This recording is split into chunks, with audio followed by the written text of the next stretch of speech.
Mundur skemanya. dan ikhwan antum sekalian, guru dari kaum muslimin telah wafat dan berpulang ke rahmatullah. Mundur ada tanah. Beliau yang saya kenal dari puluhan tahun yang lalu, tepatnya pada tahun 83,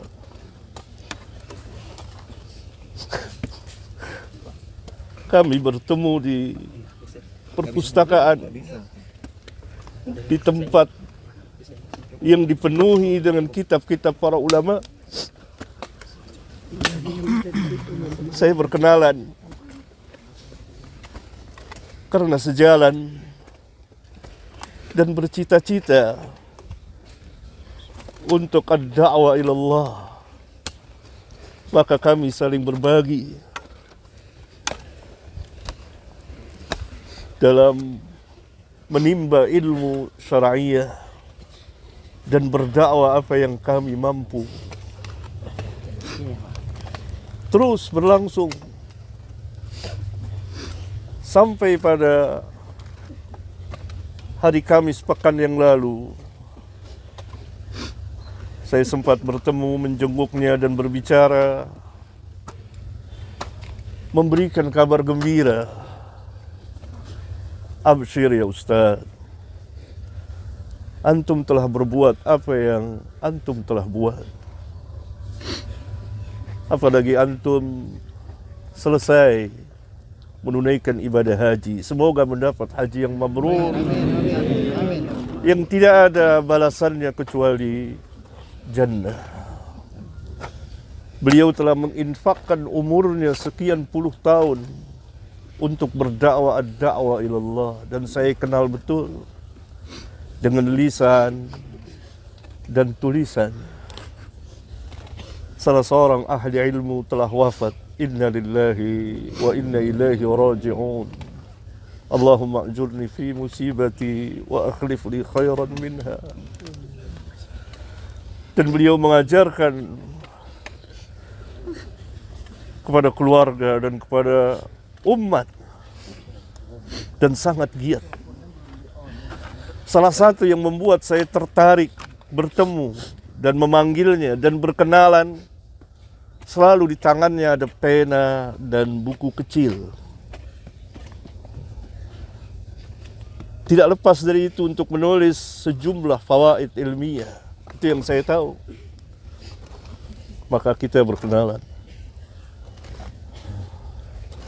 Ikhwan sekalian, Imam Ahmad pernah berkata, Yaumul Janaiz, pada hari jenazah bagi ahlus sunnah disaksikan oleh manusia. Yaumul Janaiz, yang membedakan di antara pembedanya. Oleh karena itu kita kepulangan beliau mendapat pelajaran yang sangat berharga tentang dakwah yang hak,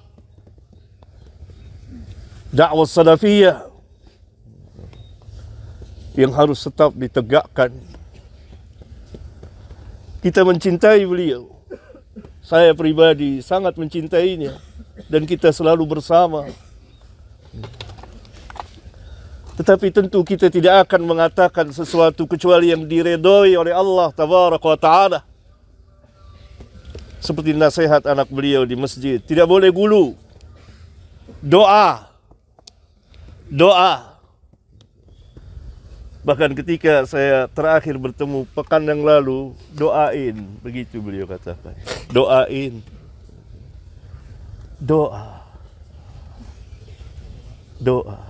Oleh karena itu Rasulullah SAW apabila selesai menanam, beliau berhenti sejenak dan beliau bersabda kepada para sahabat, istaghfiru li akhikum wasalu lahu at-tasbit fa innahu al-an yus'al.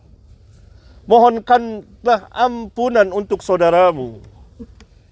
Dan minta kepada Allah tasbit, keteguhan, kekuatan. Fa innahu al-an yus'al, karena sekarang dia sedang ditanya. Ini yang kita lakukan. Memohonkan ampun, meminta kepada Allah agar beliau mempunyai keteguhan dalam menjawab pertanyaan dua malaikat yang mulia, Munkar dan Nakir. Dan Nabi dalam hadis yang lain, di samping jenazah, beliau menangis, air matanya membasahi tanah. Dan beliau mengatakan, untuk yang seperti inilah, pada hari inilah, kamu mempersiapkan diri. Nabi SAW mengatakan kepada para sahabat, yang Allah jamin jannah, bagaimana dengan kita? Ini yang kita ambil pelajaran. Dengan penuh kekhusyuan. Jangan teriak-teriak suara berisik. Karena ini ibrah yang sangat dalam. Kita berduka dengan kepulangan Ustaz Yazid rahimahullahu ta'ala. Semoga Allah mengampuninya. Semoga Allah merahmatinya. Semoga Allah memasukkannya ke dalam Jannatul Firdaus. Dan semoga Allah subhanahu wa ta'ala melindungi dari azab kubur dan azab neraka. Dan ilmunya bermanfaat dengan lisan dan tulisan. Amin. Utsman bin Affan setiap melewati kubur, berada di kubur, beliau menangis. Dia menyebut kubur, menangis. Ditanya, kenapa engkau menangis ketika disebut kubur atau berada di kubur, dan ketika disebut neraka engkau tidak menangis? Maka Utsman menjelaskan sabda Rasulullah SAW bahwa kubur adalah tempat yang pertama kali dari tempat-tempat akhirat yang akan dikunjungi oleh semua manusia. Kalau baik di kubur, selamat di kubur, maka selamat mudah kesananya. Kalau celaka di kubur, maka sulit. Ini dalam hadis sahih riwayat Imam Abu Daud. Semoga Allah subhanahu wa ta'ala melampangkan perjalanan saudara kita ini. Dan kita mendapat pelajaran yang berharga, ikhwan. Pertama, dari dakwah yang hak. Tetaplah berada di dakwah yang hak. Bagi para ustadz, para da'i, tetap mendakwakan dakwah salafiyah. Bagi kaum muslimin, ikuti manhatin. Karena manhat ini manhat yang hak. Manhat para sahabat radhiyallahu anhum ajma'in. Yang kedua, kita mendapat pelajaran kematian. Bahwa semua kita akan seperti, entah kapan waktunya. Tidak ada yang tahu perkara yang gaib. Saya Kamis kemarin meminta izin pada anak beliau dan berada di ruang ICU. Hati saya gelisah. Kenapa hati saya gelisah? Saya harus ketemu, saya harus minta izin kepada anak beliau. Biar gimana saya harus ketemu. Saya berangkat. Saya masuk bersama Ustadz Zamzami dari Pekanbaru. Yang juga dari Pekanbaru datang kemari untuk menjenguk. Beliau dicintai banyak orang.